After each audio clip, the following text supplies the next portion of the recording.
کابل کې د وسلوال برید دردونکی حالت، خلک ځانونه له کړکیو لاندې غورځوي ترڅو له وسلوالو وژغورل شي. نور حال خپله ویډیو کې وګورئ او چینل سبسکرایب کړئ. کابل کې د ماسپښین راهیسې سخته جګړه روانه وه. ویل کېږي چې وسلوال هغه اپارتمان کې دننه شوي وو چې کوم کې د چینایانو میلمستون هم شتون لري او د افغانانو کورونه هم هلته مجاهد وایي د کابل ښار په شهرنو سیمه کې پر هوټل د برید د دریو بریدګرو په وژل کېدو پای ته ورسېد. د اسلامي امارت ویان ذبیح الله مجاهد په یوه ټویټ کې اعلان کړی چې د کابل ښار په شهرنو سیمه کې پر یوه هوټل برید د دریو بریدګرو په وژل کېدو پای ته ورسېد.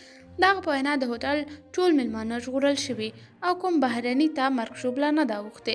د اسلامي امارت ویان زیاتوي چې 2 تنه بهرني اتباع چې د ودانۍ له یو پوړ څخه یې ځانونه غورځولي ټپیان شوي دي. قدرمنو کتونکو، تاسې د دې موضوع په هکله څه نظر لرئ؟ کمنټ کې شریک، ویډیو لایک او چینل سبسکرایب کړئ.